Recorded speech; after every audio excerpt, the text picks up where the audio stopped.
Welcome to the deep dive. Today, we're going to be diving into some quite recent news summaries, actually. Reports focusing on several global air tragedies that, well, they've really captured worldwide attention lately. hmm Our goal here is to unpack what happened, understand the immediate aftermath, and, see what these incidents tell us about aviation safety today and the human side of it all. It is a somber topic, but definitely an important one. Absolutely.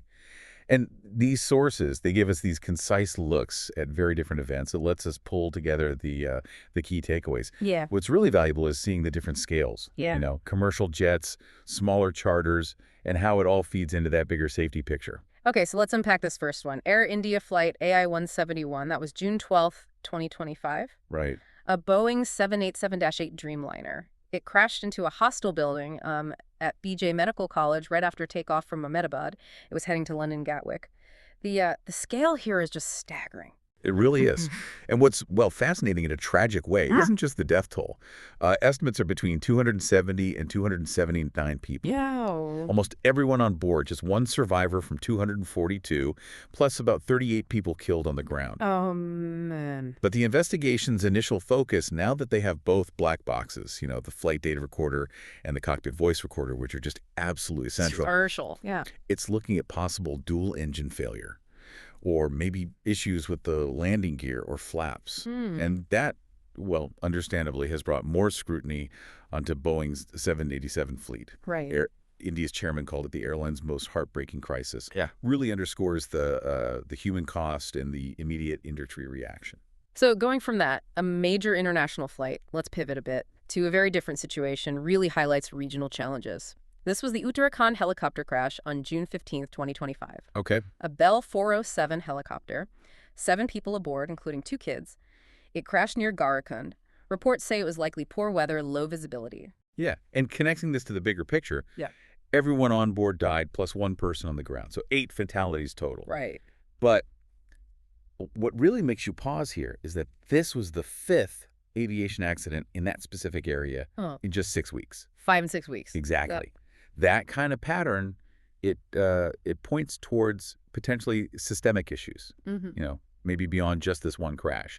Could be weather monitoring in tough terrain or pilot training for those conditions, or maybe regulatory oversight. Yeah. The operator, Ariane Aviation, they had their operations suspended immediately. Mm. And the Director General of Civil Aviation was told to reassess helicopter safety protocols there. So Yeah. a clear signal they see a broader problem needing urgent attention.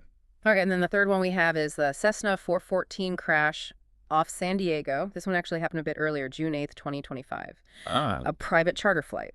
Crashed into the Pacific right after takeoff from San Diego International. It only got to about 2,000 feet, then descended incredibly fast over 6,400 feet per minute. Wow, that's an extremely high rate of descent. Isn't it? Suggests a, whoa, catastrophic loss of control or maybe power very early on. And everyone on board, all 6 people, 5 passengers and the pilot were killed. Yeah. The NTSB, the National Transportation Safety Board, they're the main U.S. agency for investigating these things. And the FAA, the Federal Aviation Administration, they're both looking into the cause now. Okay. And this just shows, even smaller private flights get the same rigorous investigation as the big commercial ones. Mhm. Every single crash, no matter the size, provides crucial data points, helps the whole industry keep learning and improving safety.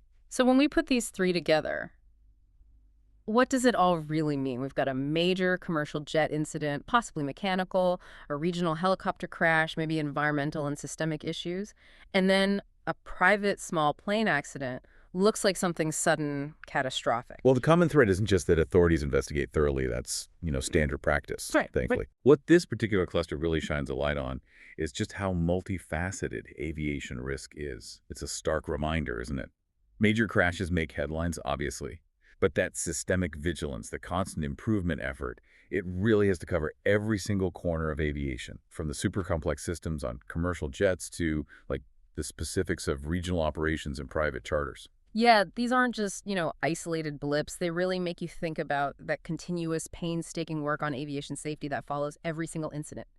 What stands out to you about how authorities handled these different kinds of incidents, and maybe what further questions